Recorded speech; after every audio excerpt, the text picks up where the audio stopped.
On va en parler avec vous, Olivier Saléron. Vous êtes président de la Fédération française du bâtiment. Le budget 2025 va très probablement partir aux oubliettes ce soir. Quelles conséquences pour vous? Est-ce que ça vous inquiète?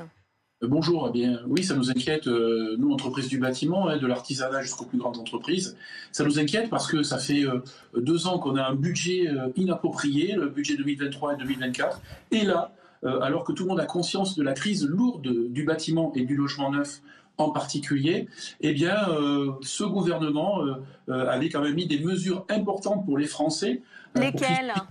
Par exemple, tout simplement, le fameux prêt à taux zéro pour les familles les plus modestes et ce qu'on appelle les primo-accédants, ceux qui achètent pour la première fois leur maison. Eh bien, depuis 2 ans, c'était plus possible. Aujourd'hui, enfin, on pouvait rendre leur rêve accessible. Et aujourd'hui, ce n'est plus le cas. Et sur tout le territoire, ce qui avait été bridé aussi, pareil, l'achat d'une maison individuelle en province. Donc, vous pouvez comprendre l'activité économique pour nos petites entreprises et nos moyennes entreprises sur l'ensemble du territoire, qui d'ailleurs, en 2024, est devenue totalement catastrophique, puisque nous parlons quand même de 40 000 emplois qui vont être supprimés avant la fin 2024. Donc, s'il n'y a pas ce budget-là qui devrait relancer l'activité du logement et du bâtiment en général, eh bien, on prévoit malheureusement 100 à 150 000 emplois, et c'est mathématique. S'il n'y a pas de permis de construire, il n'y aura pas de construction avant la fin 2025. D'où notre urgence, qui est totalement apolitique. Mais moi, je défends les entrepreneurs du bâtiment, Oui. les artisans et les petites entreprises.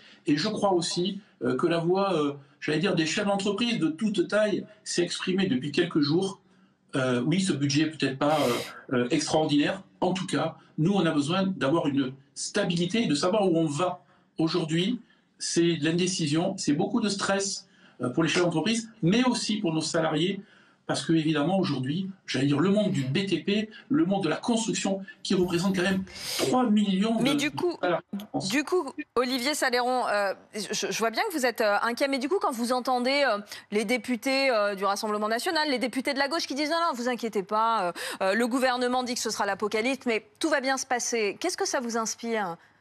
Alors nous, on ne dit pas que ça va être l'apocalypse, on dit que s'il n'y a pas de budget très vite, dans quelques jours, dans quelques semaines, ou au pire, je vais dire le mois prochain, eh bien c'est le chaos. C'est le chaos pour le bâtiment, et en tout cas pour nos entreprises. Et vous savez, quand le bâtiment ne va pas, il entraîne aussi le reste de l'économie dans la récession. Nous, on perd 5 000 salariés par mois, parce qu'il y a moins d'activité, parce qu'il n'y a pas d'activité. Donc il faut vraiment trouver un budget 2025.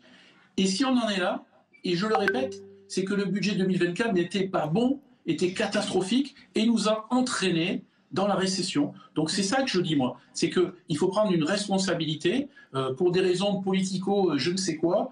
À un moment donné, il faut agir en responsabilité et savoir ce qui se passe sur le terrain pour l'ensemble de nos entreprises, dont les plus petites, Oui. qui sont très touchées aussi. Merci Olivier Saléron d'avoir témoigné sur le plateau du Déj.